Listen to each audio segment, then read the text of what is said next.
Hi, നമ്മൾ BGC 111 women's റൈറ്റിങ്ങിൽ third ബ്ലോക്കായ ഷോർട്ട് സ്റ്റോറീസിൻ്റെ സെക്ഷനിൽ കാതറിൻ മാൻസ്ഫീൽഡിൻ്റെ a cup of a tea എന്നുള്ള ഒരു ഷോർട്ട് സ്റ്റോറിയാണ് ഡിസ്കസ് ചെയ്യുന്നത്. 1988 to 1923 ആണ് കാതറിൻ്റെ ഒരു ലൈഫ് സ്പാൻ എന്ന് പറയുന്നത്. പിന്നെ 1922 ഈ ഒരു കപ്പ് ഓഫ് ടീ അവർ എഴുതിയിട്ടുള്ളത്. അതായത് ന്യൂസിലാൻഡ് റൈറ്ററാണ് കാതറിന്. അപ്പോൾ അവർ ഒരുപാട് 25ഓളം ഭാഷകൾ ഷോർട്ട് സ്റ്റോറീസ് എഴുതിയിട്ടുണ്ട്. 34 വയസ്സപ്പോഴേക്കും മരിക്കും ചെയ്തിട്ടുണ്ട്. പക്ഷേ ഒരു ബ്രിട്ടീഷ് കൊളോണിയൽ ടൈമിലാണ് അവർ ഷോർട്ട് സ്റ്റോറീസും അതേപോലെ ഈ ഒരു കൊളോണിയൽ പീരിയഡ് ഓഫ് ടൈമിലാണ് അവർ എഴുതുന്നത്.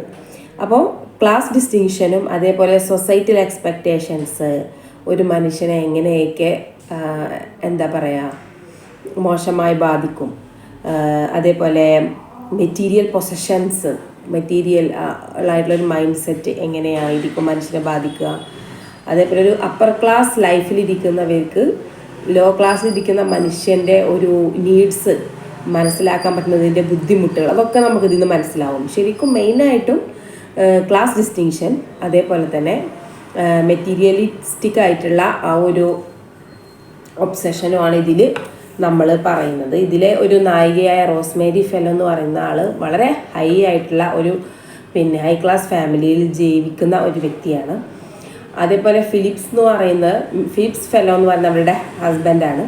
അപ്പോൾ ഇവർ രണ്ടുപേരും നല്ല അടിപൊളിയായിട്ട് നല്ല രീതിയിൽ ജീവിച്ചുകൊണ്ടിരിക്കുകയായിരുന്നു. പക്ഷേ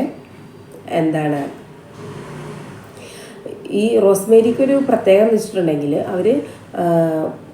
അവർക്ക് അത്രയും ഒരു ഹൈ ലെവലുള്ള ക്വാളിറ്റിയുള്ള ലൈഫ് ഉണ്ട് എന്നുള്ളത്, അതേപോലെ തന്നെ അവരുടെ ഡ്രസ്സിങ്ങിലും അവരുടെ എല്ലാ രീതിയിലും ഒരു കാണിച്ചുകൊണ്ട് തന്നെയാണ് അവർ ജീവിച്ചിട്ടുണ്ടായിരുന്നത്. മോഡേൺ ആയിട്ട് അവർ നന്നായി ഡ്രസ്സ് ചെയ്യും.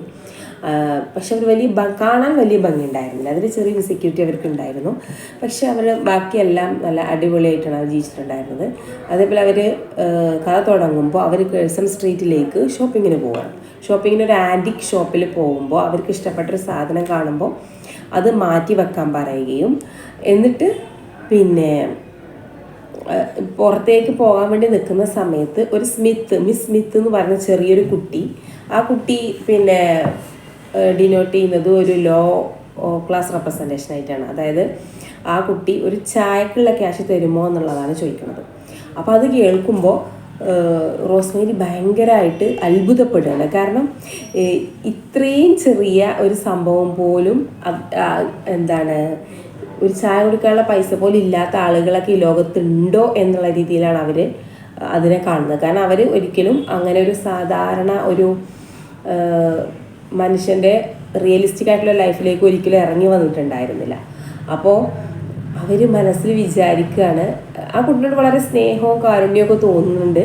അപ്പോൾ അവർ വിചാരിക്കുകയാണ് ഈ കുട്ടിയെ വീട്ടിലേക്ക് കൊണ്ടുപോകാം, എന്നിട്ടൊരു ഒരു സിസ്റ്ററിനെ പോലെ ആ കുട്ടിക്ക് ഒത്തിരി കാര്യങ്ങളൊക്കെ ചെയ്തു കൊടുക്കാം. അപ്പം സമൂഹം എന്നെ ഇത്രയും കൈൻഡായിട്ടുള്ള ഒരാളാണ്, അല്ലെങ്കിൽ ഇങ്ങനെ വളരെ കാരുണ്യത്തോടു കൂടി പെരുമാറിയെന്ന രീതിയിൽ മറ്റുള്ളവരെന്നെ കാണും. അപ്പോൾ അങ്ങനെ അതായത് മറ്റുള്ളവരെ കാണിക്കാൻ വേണ്ടിക എന്നൊരു ഇൻറ്റൻഷനോട് കൂടി ഈ കുട്ടിയെ വീട്ടിലേക്ക് കൊണ്ടുപോവുകയാണ് ചെയ്യുന്നത്. അപ്പോൾ വീട്ടിലേക്ക് കൊണ്ടുപോയി അവർക്ക് സത്യത്തിൽ ആ കുട്ടി ആഗ്രഹിക്കുന്ന ഒരു കപ്പ് ഓഫ് ടീ മാത്രമാണ്. പക്ഷെ ചെല്ലുമ്പോൾ തന്നെ നല്ല ഒരു വിൻ്റർ ടൈമിൽ ഒരു നനവുള്ളൊക്കെ ഒരു ടൈമിലാണ് അവർ വീട്ടിലേക്ക് കയറി ചെല്ലുന്നത്. അപ്പോൾ അവർ ഡ്രസ്സൊക്കെ വെറ്റായിട്ടുണ്ട്. അപ്പോൾ അവർ ഡ്രസ്സൊക്കെ മാറി ആ ഡ്രസ്സ് മാറി വേറെ ഡ്രസ്സ് ഇടൂ എന്നൊക്കെ പറഞ്ഞ് കുട്ടിയോട് ഇങ്ങനെ പറഞ്ഞുകൊണ്ടിരിക്കുകയാണ്. അപ്പോൾ കുട്ടിക്ക് കഴിക്കാനുള്ള സാധനമാണ് വേണ്ടത്. പക്ഷെ അതിലേറെ ആ കുട്ടിയെ എങ്ങനെ തൻ്റെ സൗഭാഗ്യങ്ങൾ ഇങ്ങനെയൊക്കെയാണ് എന്നൊക്കെയുള്ള രീതിയിൽ പ്രകടിപ്പിക്കാനും അല്ലെങ്കിൽ ആ കുട്ടിയോട് അത് പറയാനും അല്ലെങ്കിൽ തൻ്റെ ഫ്രണ്ട്സിനോടൊക്കെ ഞാൻ ഇങ്ങനെ ഒരു കുട്ടിക്ക് വേണ്ടിയിട്ട് ഇങ്ങനെയൊക്കെ ചെയ്തെന്ന് പറയാനുള്ള അതിനുള്ളൊരു വ്യഗ്രതയായിരുന്നു അവർക്ക്. അല്ലാതെ ആ കുട്ടിയുടെ നീഡ് എന്താണ് എന്നുള്ളത് നോക്കി അത് ചെയ്ത് കൊടുക്കാനുള്ളതായിരുന്നില്ല കേട്ടോ. അപ്പോൾ എന്തായാലും അത് ആ സമയത്താണ് അവിടെ ഫിലിപ്പ് വരുന്നത്, അതായത് ഹസ്ബൻഡ് വരുന്നത്. അപ്പോൾ ഹസ്ബൻഡ് വരുന്ന സമയത്ത് എന്താപ്പോൾ ഈ കുട്ടി ഇവിടെ എന്ന് പറഞ്ഞപ്പോൾ ഇങ്ങനെ ഒരു പെൺകുട്ടീനെയൊക്കെ ഇങ്ങനെ കൊണ്ടുവരാൻ പറ്റുമോ എന്നുള്ള രീതിയിൽ ചോദിക്കുകയാണ്. അപ്പോൾ പറയുന്നുണ്ട് ഈ കുട്ടി ഇങ്ങനെ ഒരു ചായക്ക് വേണ്ടി വിളിച്ചിട്ടുണ്ട്, അപ്പോൾ ഞാൻ നല്ല ഉദ്ദേശത്തിന് കൂടുന്നതാണെന്ന് പറയുന്നുണ്ട്.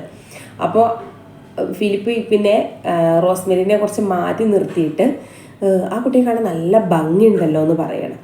അപ്പോൾ രണ്ട് രീതിയിൽ ഇതിനെ ഇൻ്റർപ്രറ്റ് ചെയ്യുന്നുണ്ട് കേട്ടോ. ഒരു കുട്ടനെ പറയുന്നത് വെച്ചിട്ടുണ്ടെങ്കിൽ അങ്ങനെ പറഞ്ഞാൽ തൻ്റെ ഭാര്യ എങ്ങനെ പ്രതികരിക്കുമെന്ന് ഫിലിപ്പിന് അറിയാം. അപ്പോൾ ആ കുട്ടിയെ പെട്ടെന്ന് പറഞ്ഞു വിട്ടോളുന്ന രീതിയിൽ പറഞ്ഞു എന്ന് പറയുന്നുണ്ട്. മറ്റേത് പ്രത്യേകിച്ച് ഒരു ഉദ്ദേശങ്ങളൊന്നും ഇല്ലാതെ പിന്നെ വളരെ നോർമലായ രീതിയിൽ ആ കുട്ടിയെ കാണാൻ ഭംഗിയുണ്ട് എന്ന് പറഞ്ഞതാണ് എന്ന രീതിയിലും പറയുന്നുണ്ട്. കാരണം നമുക്ക് ഇപ്പം ഒരു കഥ വായിക്കുമ്പോൾ ഓരോരുത്തരും അവരുടേതായ രീതിയിൽ ഇൻ്റർപ്രറ്റ് ചെയ്യുമല്ലോ. അപ്പോൾ അത് പറയുന്ന സമയത്ത് പിന്നെ പക്ഷേ ഞാൻ പറയുന്നൊരു പ്രശ്നം എന്ന് പറയുന്നത് വെച്ചിട്ടുണ്ടെങ്കിൽ ഇത് കേട്ടപ്പോൾ ഈ റോസ്മേരിക്ക് ഇൻസെക്യൂരിറ്റി ഫീൽ ചെയ്യാണ്. അപ്പോൾ എൻ്റെ ഹസ്ബൻഡ് ആ ഒരു കുട്ടി കാണാൻ നല്ല ഭംഗിയുണ്ടെന്ന് പറഞ്ഞില്ലേ, അപ്പോൾ എന്നെ കാണാൻ ഭംഗിയില്ലേ അപ്പോൾ എന്നുള്ളതാണ് അവൾ മൈൻഡിൽ വരുന്നത്. അപ്പം ചോദിക്കുന്നില്ല, അപ്പം മൈൻഡിൽ അങ്ങനെ വരുന്നുണ്ട്. അപ്പോൾ അതുവരെ ആ കുട്ടിയോട് തോന്നിയിരുന്ന ആ ഒരു പിന്നെ എമ്പതിയും അല്ലെങ്കിൽ ആ ഒരു കമ്പാഷനൊക്കെ അതുവരെ ഇല്ലാതാവുകയും എത്രയും പെട്ടെന്ന് ആ കുട്ടീനെ അവിടുന്ന് പറഞ്ഞു വിടണം, അതുവരെ ഒരു സിസ്റ്ററിനെ പോലെ ട്രീറ്റ് ചെയ്യാൻ ആഗ്രഹിച്ച് കൊണ്ടുവന്ന കുട്ടിയായിരുന്നു. പക്ഷെ ഇപ്പോൾ ആ ഇതെല്ലാം ഇമോഷനും അവിടെ ഇല്ലാണ്ടായി. അപ്പോൾ എത്രയും പെട്ടെന്ന് ആ കുട്ടിനെ പറഞ്ഞു വിടണം എന്നുള്ള മൈൻഡ് സെറ്റിൽ പിന്നെ ആദ്യം ആ കുട്ടിക്ക് കുറച്ച് കൂടുതൽ പൈസയും കാര്യങ്ങളൊക്കെ കൊടുക്കണം എന്ന് കരുതിങ്ങാണ്ട് അവർ കരുതി വെച്ചിട്ടുണ്ടായിരുന്നു. പക്ഷെ അതൊന്നും കൊടുക്കാതെ വളരെ കുറച്ചൊരു എമൗണ്ട് എന്തോ എടുത്ത് കൊടുത്തുകൊണ്ട് ആ കുട്ടിയെ വേഗം പറഞ്ഞു വിടുകയാണ് ചെയ്യുന്നത്. അപ്പോൾ എന്നിട്ട് ഭർത്താവിനോട് വന്നുകൊണ്ട് അത് പറയുകയും ചെയ്യുന്നുണ്ട്. പിന്നെ അതിനുശേഷം നല്ല ഭംഗിയുള്ള അവരുടെ ഒരു ജ്വല്ലറി കളക്ഷൻ ഒരു നല്ല ഭംഗിയുള്ള ഒരു ജ്വല്ലറി എടുത്തിട്ട് ഒരു മാല എന്തോ എടുത്തിട്ട് അവർ ചോദിക്കുന്നത് ഇപ്പം എന്താ എന്നെ കാണാൻ ഭംഗിയില്ലേന്ന് ചോദിക്കുന്നുണ്ട്. അപ്പോൾ വുമണിൻ്റെ ആ ഒരു മെറ്റീരിയലിസ്റ്റിക് ആയിട്ടുള്ള ഒരു പൊസഷൻ, അതായത് ഭർത്താവ് ഭംഗിയില്ല എന്ന് പറഞ്ഞപ്പോഴേക്കും എല്ലാം പോയി എന്നുള്ള ഒരു രീതിയിൽ ഈ കഥയിൽ പറയുന്നുണ്ട്. പിന്നെ അത്രയും നേരം അത്ര ഒരു മറ്റുള്ളവരെ കാണിക്കാൻ വേണ്ടിയിട്ടാണെങ്കിൽ പോലും എന്തൊക്കെയോ ചെയ്യണം എന്നുള്ള ഒരു പിന്നെ മൈൻഡിൽ നിന്നിരുന്ന ആളുടെ ഈ ഒരു ആ കുട്ടിയെ കുറച്ച് ഭംഗിയുണ്ടെന്ന് പറഞ്ഞപ്പോഴേക്കും വന്ന ഇൻസെക്യൂരിറ്റീസ് കാരണം അതെല്ലാം മാഞ്ഞു പോയി എന്നുള്ളതാണ്. അപ്പോൾ പിന്നെ ബാക്കി നമുക്ക് എന്തൊക്കെ അതിനെക്കുറിച്ച് തോന്നുന്നുണ്ടോ അതൊക്കെ പറയാം. അപ്പോൾ മെയിനായിട്ട് ഈ ഒരു ക്ലാസ് ഡിസ്റ്റിങ്ഷൻ, അതായത് ആ കുട്ടിയും റോസ്മേരിയും രണ്ട് ക്ലാസ്സിൽ ജീവിക്കുന്ന വ്യക്തികളാണ്. അതേപോലെ മെറ്റീരിയലിറ്റിക് ആയിട്ടുള്ള പൊസിഷൻ, അതായത് ബാഹ്യമായ കാര്യങ്ങളിലാണ് പ്രകടനങ്ങളാണ് നല്ലത് എന്നാണ് പറയുന്നത്. അല്ല, പ്രകടനങ്ങളിൽ വിശ്വസിക്കുന്ന ഒരു വ്യക്തിയായിരുന്നു. അപ്പോൾ അതാണ് വലുത് എന്ന് വിശ്വസിക്കുന്ന ഒരു പ്രൊട്ടോഗണിസ്റ്റാണ് നമ്മുടെ റോസ്മേരി എന്ന് പറയുന്നത്. അപ്പോൾ കപ്പ് ഓഫ് ടീ എന്ന് പറയുന്നത് ഇങ്ങനെ ഇത്ര പോകുന്ന ചെറിയൊരു ഷോർട്ട് സ്റ്റോറിയാണ്. അപ്പോൾ അതിൻ്റെ കഥ ഇങ്ങനെയാണ് വരുന്നത്. ഈ ഒരു പിന്നെ സൂപ്പർഫിഷ്യാലിറ്റി ഓഫ് അപ്പർ ക്ലാസ് ലൈഫ്, അതേപോലെ അതായത് ഒരു പ്രത്യേക ഇമാജിനേറ്റീവ് വേൾഡിലായിരുന്നു റോസ്മേരി ജീവിച്ചിട്ടുണ്ടായിരുന്നത്. താൻ ഇങ്ങനെ കുട്ടിയെ കൊണ്ടുപോകും, അപ്പോൾ എല്ലാവരും നല്ലത് പറയും, അപ്പോൾ അങ്ങനെ ഒരു എന്തൊക്കെയോ സംതിങ് ആണ് എന്നുള്ള ഒരു കാണിക്കാൻ വേണ്ടിയിട്ടുള്ള ലൈഫായിരുന്നു. പക്ഷേ ഹസ്ബൻഡിൻ്റെ ഒരു ഡയലോഗോടുകൂടി റിയൽ ലൈഫിൻ്റെ ആ ഒരു റോനെസ്സിലേക്ക് അവൾ വരികയാണ് ചെയ്യുന്നത്.